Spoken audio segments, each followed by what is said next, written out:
Good morning students. Exercise 4.2ல 5th sumல third subdivision பார்க்க போறோம்.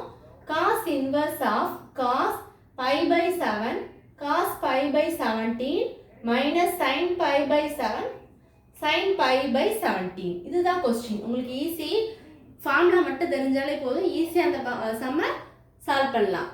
Solution பாருங்க. ஃபர்ஸ்ட் given எப்பவுமே முதல்ல எடுத்து எழுதிக்கோங்க. Cos inverse of cos pi by 7 cos pi by 17 minus sin pi by 7 sin pi by 17. இப்போ இதை எப்படி எழுதிக்கலாம்? இது எந்த ஃபார்முலால இருக்கு? cos a இல்ல cos a cos b minus sin a sin b அந்த ஃபார்முலால இருக்கா?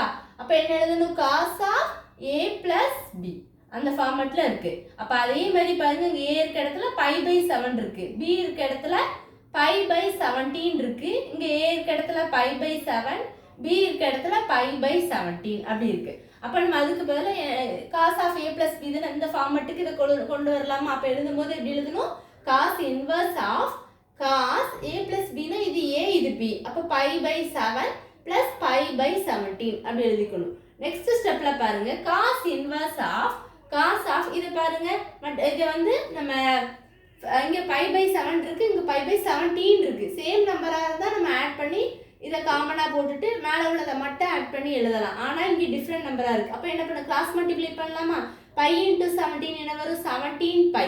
7 into pi வந்து உங்களுக்கு என்ன வரும்? 7 pi divided by 7 into 17. அதுதான் இந்த ஸ்டெப்ல. நெக்ஸ்ட் ஸ்டெப் பாருங்க, cos inverse of 17 pi 7 pi நீங்க ஆட் பண்ணீங்கன்னா உங்களுக்கு என்ன கிடைக்கும்? 24 கிடைக்கும். அப்ப 24 pi by 17 into 7 என்ன வரும்? உங்களுக்கு 119. 7 7s are 49, 9 இருக்கும், பேலன்ஸ் என்ன இருக்கும்? 4 இருக்கும்.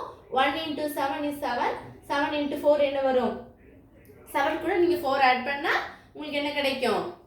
11. அப்போ 119 வந்துருமா? இப்போ cos inverse of 24 pi by 19 னா 190 நீங்க எழுதும்போது எப்படி எழுதணும்? இது கேன்சல் ஆகி உங்களுக்கு என்ன கிடைக்கும்? 24 pi by 119. இவ்வளவுதான் அந்த சம். ஏதோ டவுட்ஸ் இருந்தா கண்டிப்பா கேளுங்க ஸ்டூடண்ட்ஸ்.